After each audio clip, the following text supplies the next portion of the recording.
Hello everyone and welcome to my channel. And today I'll be reading a multi-character expositionary by me. So let's get into it.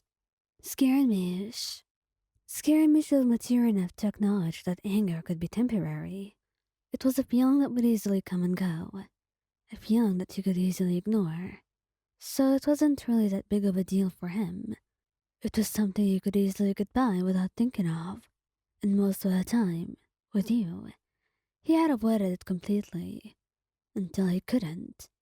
Until you had that fight today. That damned fight that brought out all the anger in him.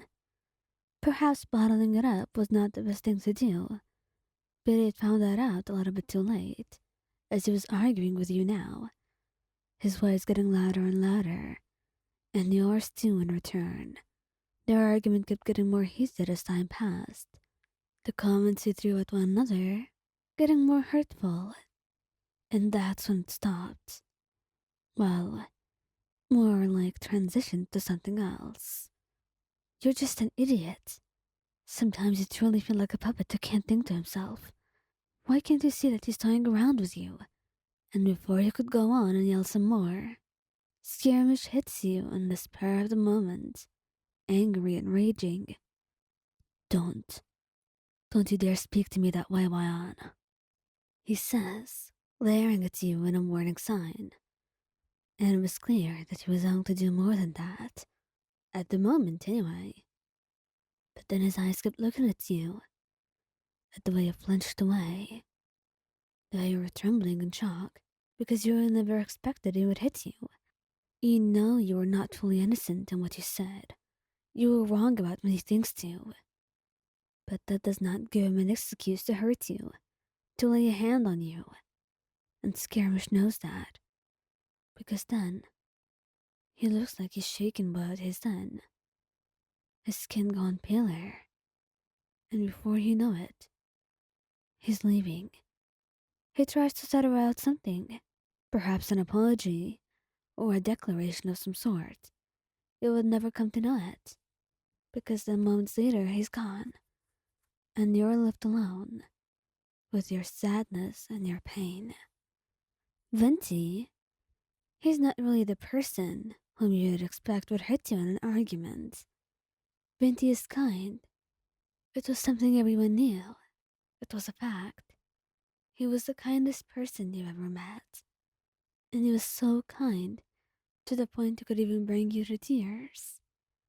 He loved you, so you never really had the ability to imagine him being angry at someone. You didn't even know what would tick him off in the first place. What would make him reach that point where he would want to hurt someone, let alone that someone being you. The fact that he would argue and raise his voice, the fact that he would go so far as to hurt you, it did not really just solidify in your brain. It was difficult to imagine, and more difficult to believe. So, you simply thought it was impossible, and that was that, until it happened. Because then, as you and Venti were arguing, you had done something very wrong. The two of you were on the back of Dvalin, and you had hurt Dvalin, in anger, as he tried to defend Venti. It was not painful by any means. He was quite huge, and it would be difficult to hurt him. But still, you hurt him all the same in Venti's eyes. Valen was someone Venti cared about. He was Venti's friend and companion for many years, before you even came along. Just because the two of you were lovers, it did not mean the friendship was worth any less, even if he loved you more. That didn't change things. That him and Valen were very close, and what you had done had hurt Venti as well. What are you thinking, Wyan? He says angrily, and before you know it, he's pushing you away, getting you off of him and onto the ground, before you take off. And that's how you continue your argument, with you in tears, and Venti in angry shock at what you had done. To be honest, perhaps it was your fault at first, and Venti hadn't even hurt you much. Just a shove. but it still hurt, even though you knew you were wrong, and perhaps you deserved it. But maybe the two of you had your own issues to work out and work on. But for Venti, he just had a lot to process now, and so did you. Xiao, Xiao was really someone who tried to control his anger and fight his own demons. Yes, anger was a thing that was always plaguing him in some way or another, and he was trying to get rid of those thoughts in his mind, or the idea that he could hurt you. It scared him. It terrified him to death that he could lose control of his own powers, or maybe hurt you in some way. So that's why he tried his best to keep himself in control. And if he ever feels off, he usually stays away from you.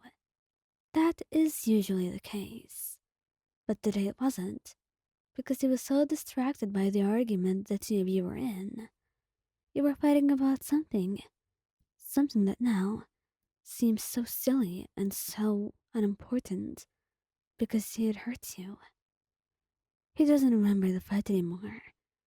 He could only look at you right now, and the way your wrist was bruised from the way I'd held it so tightly and almost dragged you outside the house to fight you there.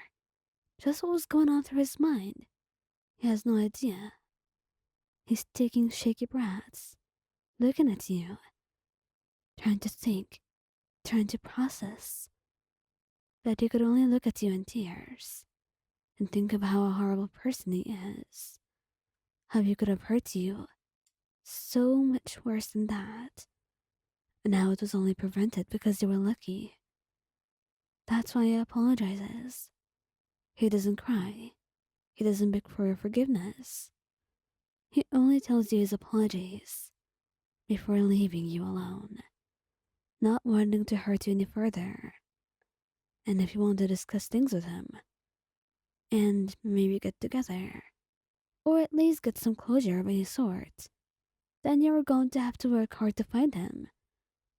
Because if Xiao were to be honest, he completely blames himself for hurting you, and he thinks he does not deserve to belong with you in any way, to be with you in any shape or form.